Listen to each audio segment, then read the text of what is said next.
In today's work, you're going to use what you know about place value to connect your new work with decimals with what you already know about fractions. And to do this, we're going to use base 10 blocks that you're really familiar with, but we're going to use them for decimals instead of whole numbers. So here's how the setup is going to go. You're going to use a flat to be one whole, a rod will be 1/10, and a unit cube is going to be 1/100th. And we're going to use these pieces to build some numbers, thinking about what you know about place value names to connect fractions and decimals. And we're going to start by looking at 1 3/10. I've written 1 3/10 as a fraction. I've also written 1 3/10 as a decimal. To build that with the place value blocks, it's going to look just like this.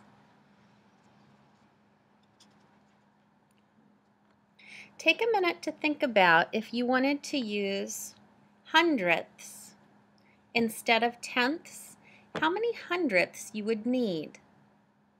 Go ahead and make a note of that. What would be an equivalent fraction or an equivalent decimal to this number using hundredths? Now we're going to take a look at a couple of other numbers together. I want to build 2.31, 2 31/100ths, using the place value blocks. So I'm going to take two wholes, add those 3/10 back in, and then add on 1/100th.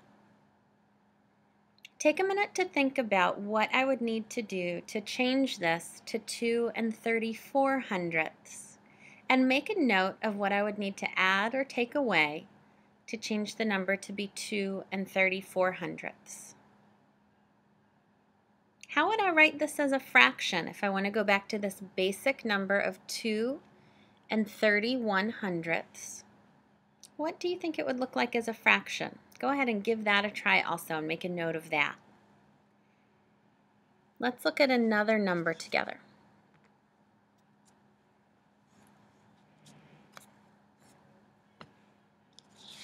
Okay. Our next number is going to be 1 46/100ths. I want you to take a minute to draw what that might look like with the flats, the rods, and the unit cubes, the wholes, the tenths, and the hundredths.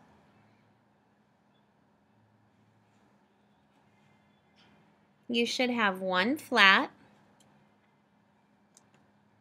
4 tenths, and 6 hundredths. Okay. Now I want to try writing that as a fraction.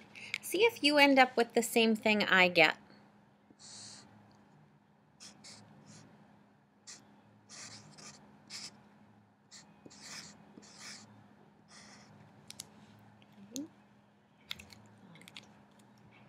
Let's look at one more number together, connecting what you know about place value, decimals, and fractions. The last number is going to be 98/100ths.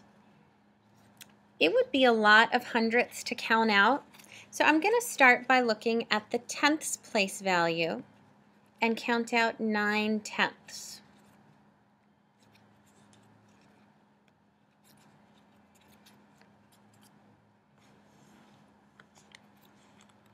Then I need to see how many hundredths I need, and I'll add that number of hundredths in.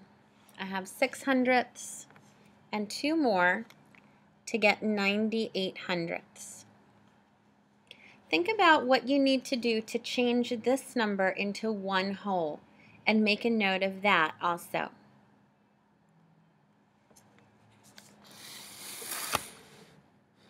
Think about what you've done today to connect fractions and decimals, and use that information to go ahead with your practice sheet. Bring the notes from this video and your practice sheet to class tomorrow so you'll be ready for our discussion.